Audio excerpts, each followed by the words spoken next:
Time to take a look at the headlines in the papers in our news view. Please say we're joined by author and broadcaster Emma Wolfe. Good to see you again. Morning. We normally spend the ad break prior to the weather highlighting furiously. Yeah. You and I have spent the entire time gossiping about politics because there is plenty of office politics and gossip in all of the papers today. All of the Mandelson files. Part 2. Yeah, absolutely. This is Mandelson, and every single front page. I mean, he is across the papers. So there is certainly still a lot of interest.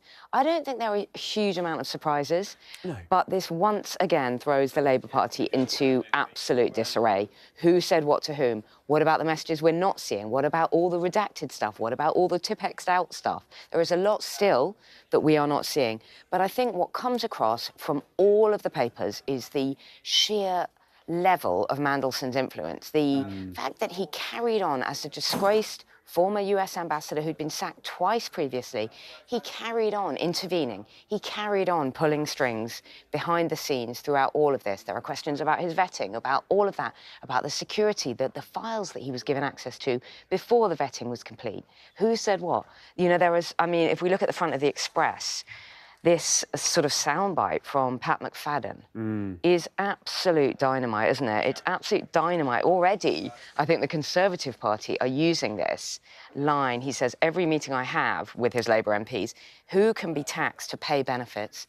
And that is, for the Conservative Party and for other opposition parties, it's dynamite. You know, they're using it on campaigns. They had it all over X within minutes. And this was at the point when Pat McFadden wasn't even the Work and Pension Secretary. This is the point when he was the Chancellor of the Duchy of Lancaster. Yeah.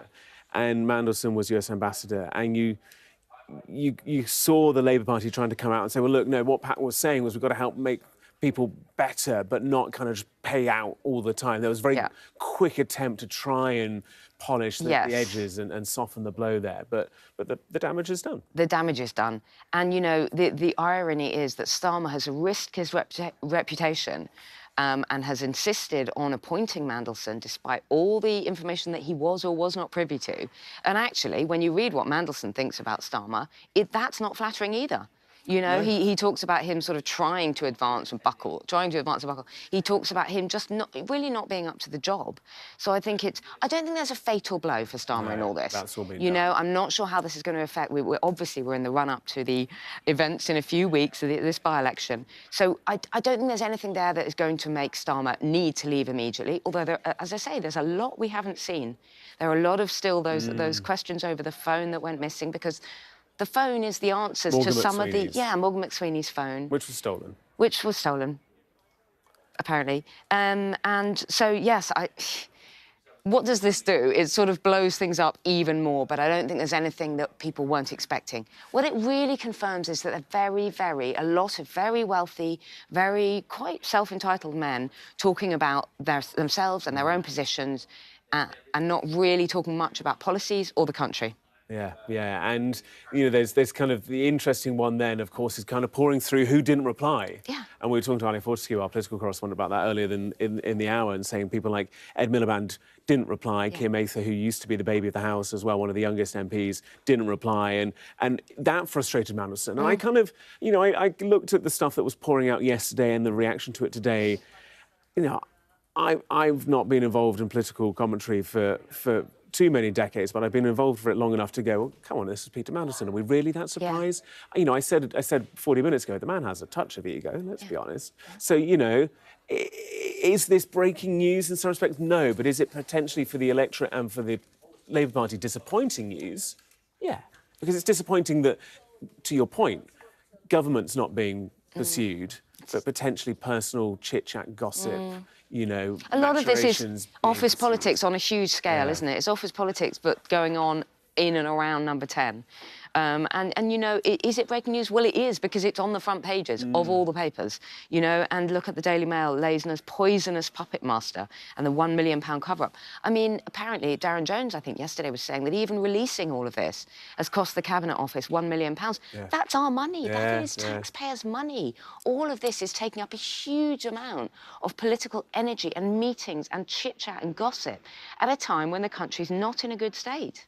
And Darren Jones, spare a thought for him, because he's having to go out and defend this Yeah, he for is. his boss. And Yeah. many would surely argue, well, it's Keir Starmer that should be answering these questions. He's been really quiet, actually. He doesn't turn up in the comments for these moments. It's Darren Jones who comes out and doing gets a wheeled real out. That's what I was effort. going to say. Yeah. Gets wheeled out to defend it. And from my understanding, I don't think there's really any connection to him to any of this. No. But it's on him to present it and then also answer the questions for it.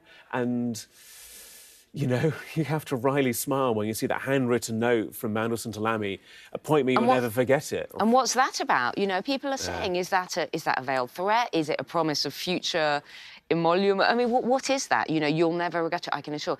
That whole note, that whole handwritten note to Lammy is quite something. You know, this is a time at which we need extraordinary abilities. And you think, well, is that really... He clearly rates himself very highly, Peter Mandelson. And there'll be many voters for the Labour Party who will have scratched their heads and gone, well, in July 2024, I kind of voted for you guys because I was fed up of all the that. Boris Partygate scandals and fed up of what happened under Liz Truss and fed up of what happened under various Conservative iterations of the many leaderships that there were. We voted for you because you said you were going to clean up politics, Keir Starmer. Yeah. And now look where More of we're the same, exactly. It was a long time ago since we were talking about moats and duck houses, but you know, it's decades on. There's still pervasive issues throughout the heart of politics. There are also very many good politicians and very many good civil servants as well. And I feel for them who kind of get tarnished with the same brush. Of course. And it must be very, very difficult to get on with the job when every time every time you're out campaigning or you're talking to people, these are the things that come up. Yeah. You know, the corruption and the...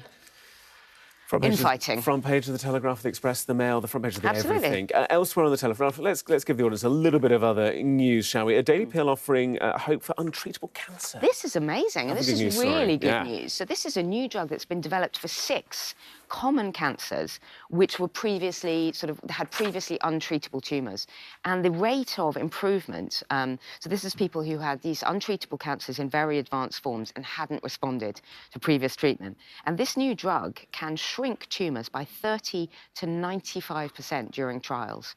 So it seems to be a real revolution in cancer treatment.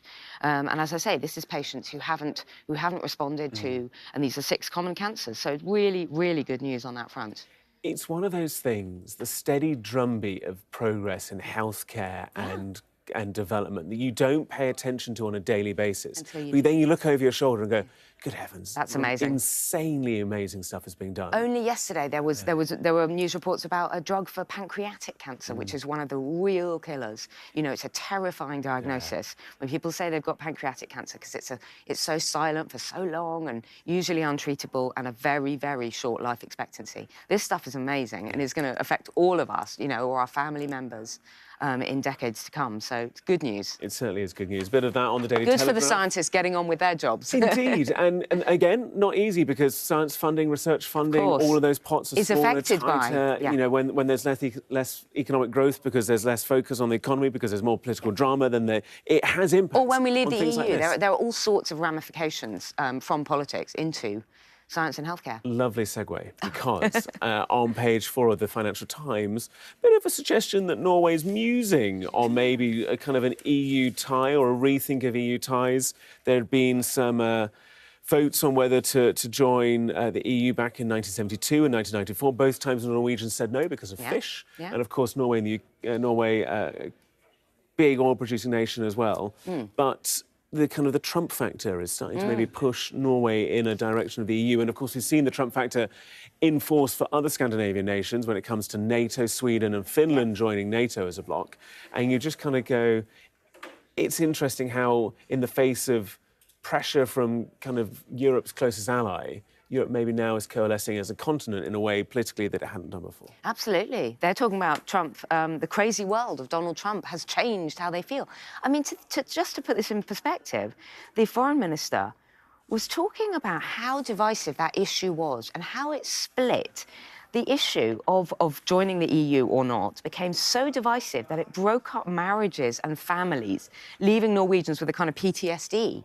Which is astonishing. I mean, you think about Brexit, you think about that vote and how it divided families, how it divided the country. But really, these votes really mean a lot to people. So it looks like Norway maybe now reconsidering.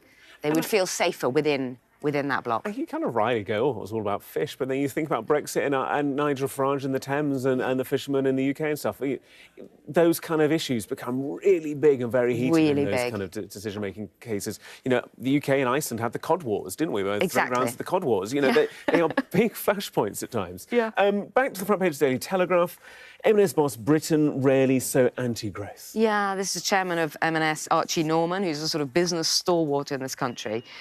He's now warning that Britain has rarely in history been this anti-growth. He says high taxes, excessive red tape are smothering businesses and hollowing out the high streets. It's the regulatory environment is very, very unfriendly to growth. And the tax burden has never been so high. And we recently saw Morrison's, another huge business in this country, closing stores and talking about the burden, the cost to employers, even big employers, huge company, corporations like M&S and Morrison's.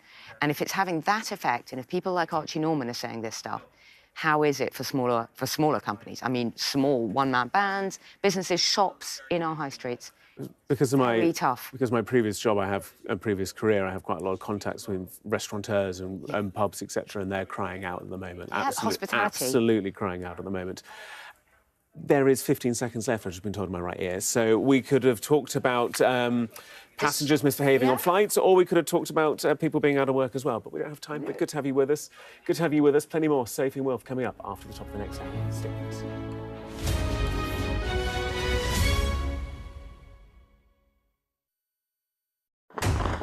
We're trying to see as much as we can.